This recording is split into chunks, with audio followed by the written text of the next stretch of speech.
Welcome back to the show, episode 106. I was at the gym earlier today on the Stairmaster doing my 33 flights of stairs, and I saw on the news, the only time I watch the news now is at the gym, unfortunately. You got Fox News saying one thing, MSNBC saying something else, and then you got some fat person making a cake. And you're like, I don't want to deal with this. I don't want to watch this while I'm working out, but you have no choice. The Stairmaster is up high, and then the TVs are right fucking there. It's just politics and cake. The horrors of the world, and then someone making a cake smiling right next to it. You're like, I'm not motivated at all. I'm only on the 20th flight. My ass is burning. And now I have to watch. Nothing hypes me up like a good political debate. Today I was watching it, man. Someone crashed into the Apple store in Boston. Just drove an SUV right through it. And I didn't watch it too much. I just was like, man, that sucks. I think we talked about this in one of the earlier episodes. Just the amount of people that crash through buildings in this country. They just drive right through buildings. Again, I didn't really see it on the news. I don't know if anyone, obviously people were injured. Just the amount of glass alone. A 53-year-old man was charged with reckless homicide. Oh boy, somebody did die, unfortunately. Oh man. He killed one person and injured more than a dozen others. Jeez Louise. Oh boy. A 53-year-old man has been charged with reckless homicide after the authorities said he plowed his SUV through the front window of the Apple store in the suburb of Boston on Monday, killing one person and injuring more than a dozen others. The man, Bradley Rain, pleaded not guilty in the Hingham District Court on Tuesday. Hingham? Hingham. Hingham. It's got to be Hingham. It's either Hingham or Hingham. It's Hingham, for sure. Someone's listening to this in Hingham, Massachusetts going, hey, is this kid fucking retarded? It's Hingham. All right, settle down. Fix your accent. So wait, he pleaded not guilty? You can just do that? I never understood that in crime when someone pleads not guilty, when it's like, it's clearly you. You crashed your fucking truck through the window. Your Honor, I'm not guilty. I'm not guilty, Your Honor. The driver crashed his 2019 Toyota 4Runner, hell of a machine, into the store on Derby Street, a shopping center in Hingham, Mass., which is about 17 miles out of Boston. Mr. Rain told the authorities that his right foot became stuck on the accelerator and that he was unable to stop the car. It's always that. The old foot stuck to the gas pedal. We've all been there. You guys know how that is. You just get your foot stuck on the gas and you end up crashing right through the fucking Apple store. All right, he's being held on a $100,000 bond. And he's not permitted to drive a car or leave Massachusetts without the court's approval. He is scheduled to appear in court again next month. People were pinned to the wall. The guy he killed was 65. All right. Obviously you don't want anyone to die, but at least it didn't say like in the 4-year-old kid, At least the guy had a good run. 65 in the Apple store. What are you doing? You taking lessons on the device? Some people do that. My grandma's 85. She knows more about the iPhone than I do. She's sending me texts with laser beams and balloons. I'm like, you can do that? Holy shit. Someone said they heard a big crash and a lot of glass smashing. It was scary because no one knew what had just happened and what was going on. There was a lot of people running around. Yeah, typical Apple store goers not knowing what the fuck's going on. Can I say this about the Apple store? Now, I've been there a few times. I'm not going to lie. I went a few times to the big location in New York City, and I went to the one in LA. And I got to tell you, I'm not proud of it. I never went by myself. I never physically walked in there alone to look at a phone or a computer. I don't need that. I know what it is. Okay? I don't need to see it. The only time I ever see the new phone is every 2 years when I go into the store and I go, hey, let's get the new one. And they go, do you want to see it? And I go, no. Do you care what color? No. I don't want to choose a color of my slave labor. Oh yeah, let me get the green one. Do you have one that was specifically made by a 5-year-old? Yeah, I have Apple products. I have a MacBook. I have a phone. I have a phone which I'm recording this on. That's not the point. The point is the people that go into the Apple store are morons. Now, let me just say this. The situation is tragic. It is horrible. Hey, Apple, maybe don't make your whole storefront glass. I know it's so everyone can see inside and you gain more customers, but you just lost 12. Okay, all right. All right, I deserve it. I deserve it. Oh, man. But, dude, when I saw one homicide, I was just like, please don't be some kid that was there with his fucking mom. But, dude, I worked at Best Buy right out of high school. And the people that would come look at the iPhone and ask questions and the iPad, they're fucking morons, dude. I guarantee you one of the 12 people that were pinned up against the wall by a Toyota 4Runner inside the Apple store weren't going to invent anything that would benefit society. I'm just going to say that. I could be wrong. But from my experience, it's someone, dude, this is how dumb Apple fanatics are, right? Not only do they go to a physical store to look at this. I think this is what someone said right before they got hit by a truck. Yeah, the camera in the 14 is better than the 13. I've only had this 13 for a month, but you know what? It's time to upgrade. Oh my God. So what's the difference in screen size here? The iPhone Pro versus the Max? Oh, fuck. My leg. Yo, dude must have been going fast because it's just a hole in the glass. Like, it looks like a lot of it stayed intact. It's almost like a giant bullet hole. You know how a bullet goes so fast, sometimes it doesn't shatter the glass, it just goes right through. Makes a perfect circle. That's what this is, man. That's crazy. So the MacBook Pro comes in 13 inches and 15. Oh my fucking gosh. What do you mean you're out of the gold one? It said online you had a fucking Susan. Those were the last words uttered in that store. This would be my final words in the Apple store. What do you mean it doesn't come with a charging brick? Fuck. My last words on earth would be, what do you mean it doesn't come with a charger? And then boom. But yeah, horrific, man. Shout out to, not shout out. Yo, shout out to everyone who got fucked up at the Apple store. No, it's sad, man. I mean, you like I said, it was not what I wanted to see at 8 a.m, 20 floors up on the Stairmaster. Just horrific news, you know? But I'm like, hey, maybe let me talk about it on the podcast because Apple store people, and what are you spending all that time in there for, dude? Sometimes you would go, when I would go in New York, I would go with my girlfriend, her dad, and her sister. Because her sister always wanted to go in there for some reason. She neither they were like rich. It was like their dad buys them everything kind of thing. So anytime they walk by the Apple store, they're like, oh, I need new headphones or whatever. So I've been in there a few times and I would just stand on those giant glass stairs in New York City and just look at the hundreds of people just fucking staring at an iPhone.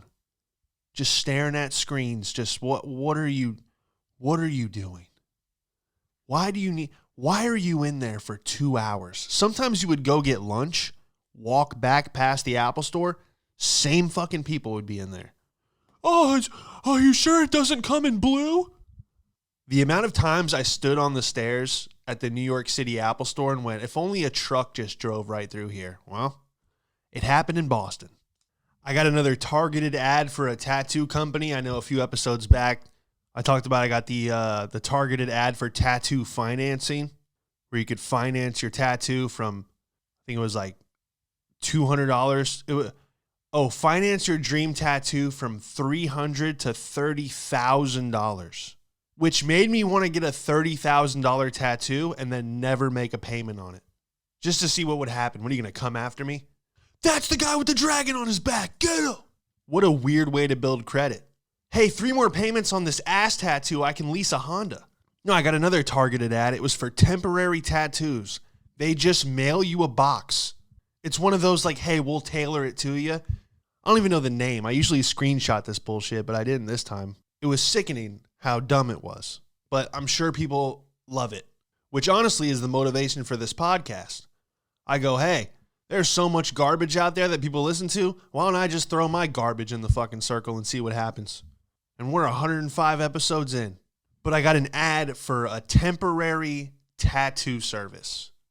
You check a few boxes, they get your vibe, and then they ship you a box of temporary tattoos. Who is this for? Who? And on the ad, the guy was putting one of those NFTs, those apes, on his forearm, and I just immediately clicked off of it. I kind of wish I watched the whole thing so I'd have more to talk about. Let me look this up. Temporary tattoo service. Inkbox. This is what it was. Maybe it wasn't Inkbox. This doesn't look like it. Wow, there's a lot of them. Tatty, World Henna, Momentary Ink. Yeah, it was one of these. But dude, they ship you a box of just like a butterfly, a fucking barbed wire. Who is doing this? You know who this is for? People who are going to do 2 weeks in jail. They go, look, I don't want to get stabbed for the 2 weeks I'm in jail. Let me put a few temporary teardrop tattoos on. That way when I get out, I can still go back to work. Oh my gosh. I don't know. Maybe it's for people who are thinking about getting a tattoo but don't have like a commitment. I don't know. It's always a thing. Like, I love girls with tattoos, but I don't think I'd ever get a tattoo. I don't want to say never. Because my thing is, it's like, I know I would like them. I would get probably more. So maybe one of these services is for me. Maybe I could just put something on my arm and go, hey, do I want to have it forever or just 2 weeks? I mean, maybe that's who it's for. But Tawny's like, oh yeah, you don't have a tattoo because deep down you have commitment issues.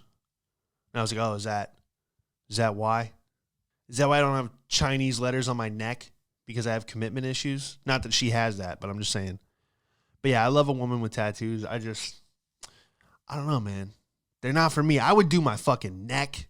I would do everything. I would just go full Florida. I might even get a grill. How am I getting these tattoo ads? You know what it could be? One of two things.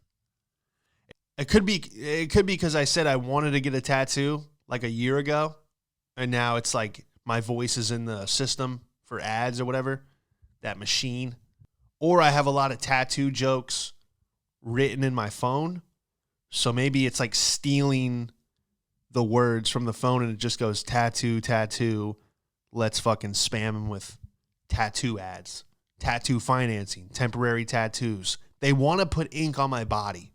The Matrix is trying to tat me. I told you guys I met those people that do the algorithm stuff in LA. I was at dinner with them, which actually I think it was Thanksgiving dinner. Yeah, it was Thanksgiving dinner, Los Angeles. Just a bunch of comedians and actors. Maybe like 12 of us. Just at my buddy Vinny's apartment. It was Vinny Fastline. Shout out to him. Check out his stuff. King Bach, that TikTok guy who's on like some Netflix things, and a few other people. But these two guys, they worked for like, it wasn't Google, but it was some kind of like software. They're like, oh, that's what we do. We're targeted ad people. So like if we, if something comes up in the algorithm, we send the ads to this select group of people. And I go, oh, you guys are demons. They were like, what? I go, oh, you're demons is what I said. And yeah, that's not I'm not good at networking. Let's just say that. Yeah, speaking of Los Angeles, I just got back. I did the podcast with Ben Thompson and Gary Lelly. And yeah, we recorded that at Gary's house by his outdoor fire. Beautiful home. And the side yard is always fun. Tons of great conversations that I wish we recorded there. But this one we recorded it. I was a little fucked up. I had to be drinking wine all day. Had a few joints. I'm pulling back. I don't know, dude. I'm all or nothing, bro. It's like I either fucking smoke all day or don't smoke at all. I cannot. It's with anything, bro. I was talking to my dad about this. He's like, yeah, you have the the fucked up Madden gene where it's like it's just you want it's like you either have everything or like nothing. By the way, every beautiful girl I know is a raging alcoholic. I just realized this today. I was thinking about like the only time I really get fucking hammered is with a girl. Cause they're like, oh, tequila. And like, it's just like, holy shit. Your life is amazing. Why do you need to get fucked up? My parents pay for everything. Shots. I'm like, okay. All right, I guess we're drinking. What is that? A little club soda, you fucking pussy? Get him a some. Like, I'm good. But then it's like they're so drunk, I have to get drunk too. Otherwise, I feel like a Duke lacrosse player. Like, I'm not going to... It's not statutory. That's when they're... it's a minor. What is it called? Is there a term for that? I think it's just rape. What's the term for that? If someone's drunk and you're not. I don't know. It's not healthy. I still have a headache from earlier. I had a Moscow Mule at the restaurant today, and then Tawny's like, I kind of want to do a shot, but not really. I'm like, let's do a shot. You know, and then I become the bad influence. She's like, oh, you're a bad influence. I'm like, you brought it up. Yeah, horrible. Not good. Someone needs to be the voice of reason. I totally understand it now with like parents. Like, my dad was like, fuck it. And my mom was like, I really don't think you should. You know, that was like that was the dynamic. And that's how it usually is. But when two people are like, fuck it, then it's a problem. And I just want to say happy Thanksgiving to everyone. Hope you're getting together with your friends and your family. And I just want to remind you that the whole country has the day off. The entire country shuts down every November because the Native Americans didn't know what a musket was. And I just think that that's interesting. That's all I'll say. It's not a joke. It's just facts. The only reason you're sitting across from the aunt that hates you, that you see once a year, just know that she's passing you the gravy because of genocide. That's the show. No. I mean, it's kind of true, right? I mean, I don't know. No, but man, I know the holidays are hard for a lot of people. I've been there. The older I get, the less I like them. Honestly, it's more stressful than it has to be. You know, everyone tries to do too much. Just like chill the fuck out. Everyone's scrambling. It's always the exact opposite of what the holiday is supposed to be. The holiday is supposed to be chill. But everyone's running around trying to get shit done, charge the electric knife so they can cut the turkey. It's like, just fucking, everyone relax. Just settle down. All right? Just, everything's fine. So enjoy your family. Enjoy your friends. And if you're alone during the holidays, if you got no one, dude, I've fucking been there. All right. So if you got 20 people in your house or you're in the car driving to your grandma's, this message is not for you. This is for my fucking lone savages right now. I've been there, man. One of the worst, not the darkest, but it was bad. I was fat. I was in, I still have the FaceTime screenshot from when I FaceTimed my dad and my sister on Thanksgiving. It had to be 2013, 2014. I was in California. I was basically homeless. I was staying at a coworker's house. He was gone. I had no money. I think I made myself a turkey sandwich. It wasn't even a good one either. It was just turkey in between two pieces of bread.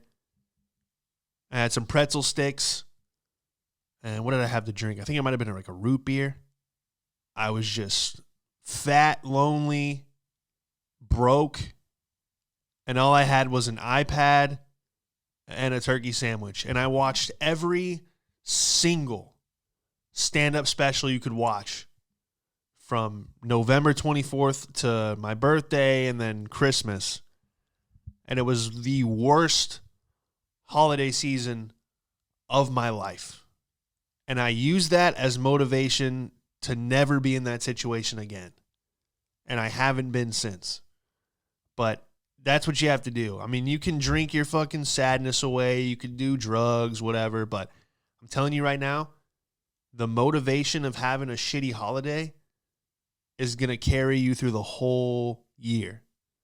But you got to use it. You got to use that sadness. And no joke, the next year, I was in shape in New York City doing stand-up with a beautiful girlfriend at her family's house. It was snowing. There was a tree. There was presents.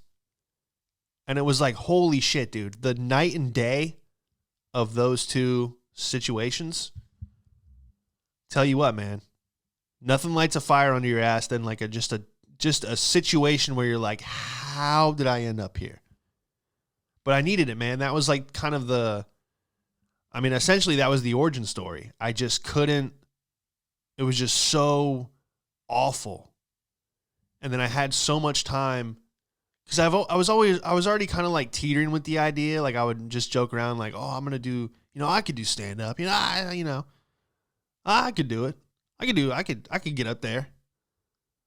I could get laughs. And then I just watched every special and I saw literally everything. Some of them I watched multiple times. Everything on Netflix, everything on HBO, any clip I could find on YouTube, any interview. I mean, I studied the game before I ever got into this for probably like a year and a half. I got to the point where I was like, what is the first thing a comic says after he pulls the mic out of the stand? Does he pull the mic out of it? Like it became a science to me. I fell in love with it. And then, and I just saw comedians who were millionaires just for being mediocre. And I was like, you can suck. You cannot be funny and be famous. You cannot be funny and live in a penthouse. Oh, I had no idea. I packed my shit, man. I drove back to Florida. I lived in the dorms here at UCF for about 6 months. When someone goes, stay as long as you want, they don't mean 6 months. Let me tell you that. It was awful, man. It was like, it was one of those dorms where it was 4-bedroom, 2-bath, but the bathroom was in between each room. So it was like upstairs and downstairs. So I had no access to a bathroom and I just had a couch. My friend was like, yo, if you got to use the bathroom, just come in my room and go through there. And it was just like, oh, dude, I just felt like such a fucking loser. And it motivated me, man, to just drive to New York. And now everything I have and everyone I know is from taking that risk. And it stems from just that shitty holiday season, man. So come to think of it, yeah, it was brutal. But, man, use this shit, man. Use this as motivation. Don't beat yourself up. If you don't have family, if you don't have friends, dude, been there, done that, Playboy. You're going to be all right. So I love you guys. Be easy. That was episode 105. And I'll have this out Thanksgiving Eve or Thanksgiving Day. So enjoy. And this episode is brought to you by Nocturnal Security Solutions. Go to nocturnalsecurity.com. They have some dope stuff, man, especially if you travel. Some safety devices to keep you safe. I got one for Airbnbs. It's actually like a lock you put on the inside. So even if someone has a key or can get access, they can't as long as you have this lock. It's a portable, it's like a portable deadbolt. It's pretty dope. And thank you to funnycarcovers.com. Everyone has that little 12-volt plug in their car where you can charge your phone. Now everything is USB, so that thing is useless. It's just a plastic thing in your car that says 12V on it. You can replace that with a funny car cover. They have a fire missile button, an eject button, and what was the third? A nitrous button. I got the fire missile one. Got to tell you, dude, hilarious. They're $6. They give me $1 for every one purchased. So I appreciate you guys buying those. I made like $13 off this podcast last week, which is something. So, no, but for real, man, I check them out, man. Funnycarcovers.com, Nocturnal Security. Love you guys. Be easy. I'll see you next week. Don't forget to watch the vlogs. They're coming out tomorrow. You wanna smoke something? You've seen him perform all over LA. Give it up for Sean Madden, everybody. What have we got here? A fucking comedian. This show's not gonna go well.